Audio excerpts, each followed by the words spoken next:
What up, gamers? We're back with a news update from GTA series videos. I'm Gary7MT, and today we're going to talk about the newly announced DLC for GTA Online by Rockstar Games named After Hours. Available next Tuesday, July 24th to all players on PC, PS4, and Xbox One. After Hours will be introduced to the players by the beloved gay Tony Prince. Oh my god. 45 years old, and I get my kicks doing blow with 17-year-old kids whose only claim to fame is that people know better what their vagina looks like than their face. I should be sent to prison, shouldn't I? The new update will add more nightlife to Los Santos thanks to a new set of nightclubs and warehouses that the players will own and run. Also expect new vehicles, weapons, tattoos, and obviously new outfits for both the male and female characters, like the protagonist's jacket, the tee worn by the girl on the dance floor, and possibly this LED outfit worn by a go-go dancer at Tony's Club will be available for the players in the future. After Hours is also going to offer the next big step for all the Rockstar Games business updates. The Nightclub is actually going to be a front for the most concentrated network of criminal enterprise ever to hit San Andreas. Before analyzing the content of the trailers, let us send a big thank you to all our fans on Discord and social media accounts, together with all the users and staff members of the GTA forums and Reddit for the heads up and notes pointing out new vehicles, features, and more.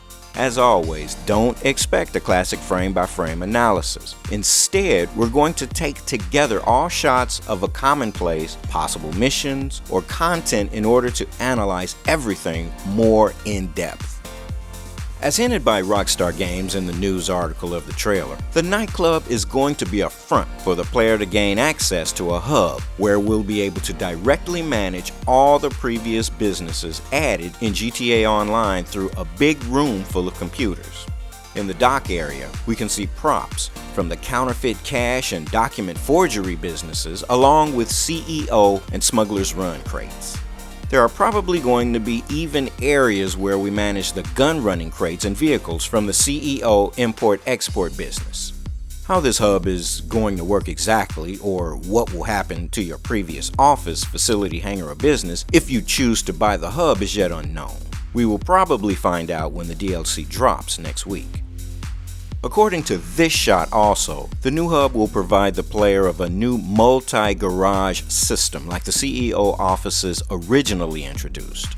This is the B2 level of the garage, and we can see 10 cars with, among them, a bunch of new ones like the Patriot Stretch, a new car, similar to the Mambo or maybe an improved version of it considering the new customization and white stripe livery, the Ocelot Swinger, that looks to be roughly based on the 1966 Jaguar XJ13. And among all the other older vehicles, the long-awaited Dinka Jester Classic, finally fixed and ready to be used. Talking about new vehicles, in this screen we can see more clearly the Patriot Stretch moving along Vinewood Boulevard. On the same street, we can also see the new MTL Pounder Custom. The shot is probably taken from some sort of selling or buying mission, considering that we can see in front of the new vehicle a big police barricade and a couple of NPCs, one riding the Akuma while the other on the back is shooting using a modified version of an Uzi. Behind the big truck there's probably a third enemy on board a Jester Classic hitting the Pounder.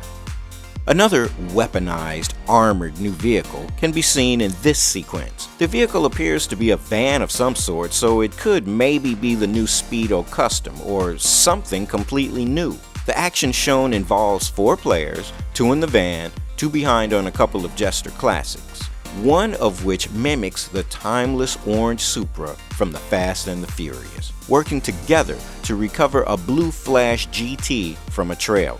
Also from a mission, this time it's hard to connect to a specific business, so maybe it's a completely new job, are these 2 scenes in which we can see a Shamo being hit, its engine exploding, and the airplane going in a controlled crash. The scene clearly mimics the GTA 5 story mission in which Michael and Trevor take down an airplane to kill a target using a secret weapon.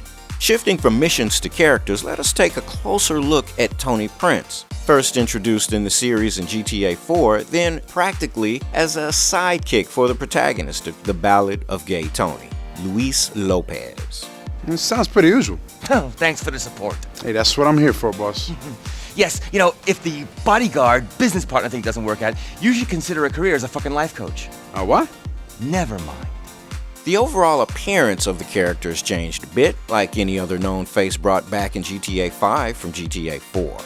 The entire trailer features his introductory speech, with a brief, funny moment between Tony and Laszlo Jones, who appears with his current real-life look in contrast to what we saw in GTA 5. Another hint that GTA Online is no longer a prequel of GTA 5, but has moved forward with the years.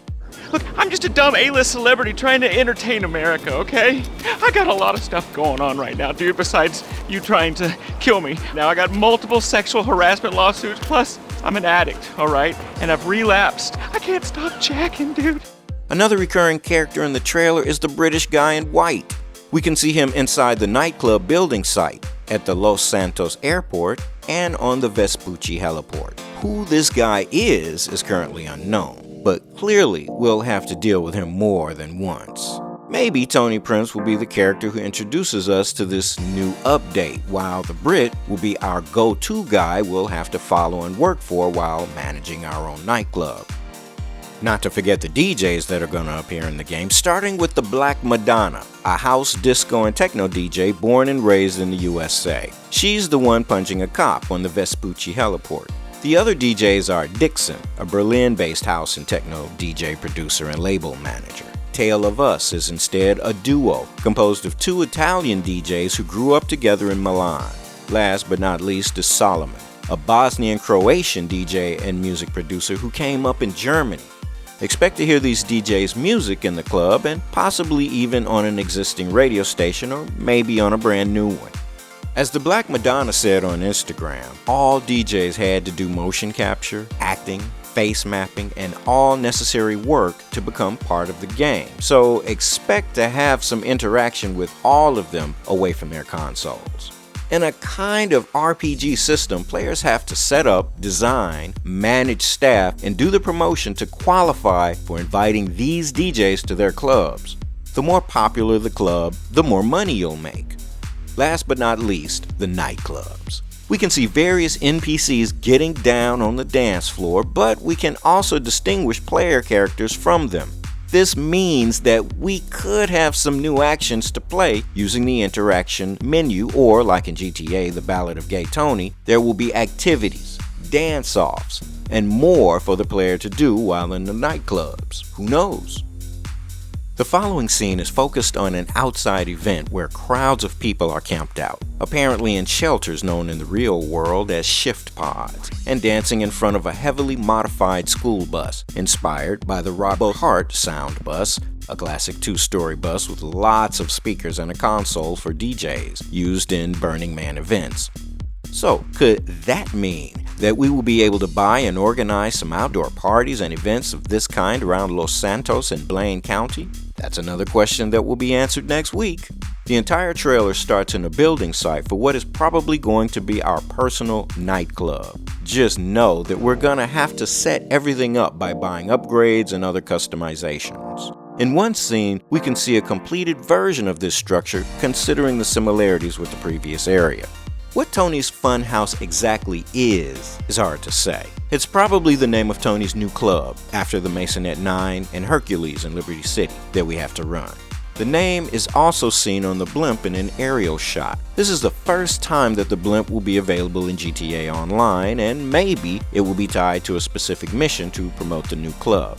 But Tony's Funhouse is also the name shown on the computer screen used by the player in the Nightclub office. So, it could be the name of the software used for all management activities available for the players, like SecuroSer for the CEO activities, the Open Road for the bikers businesses, or Disruption Logistics for gun running and more.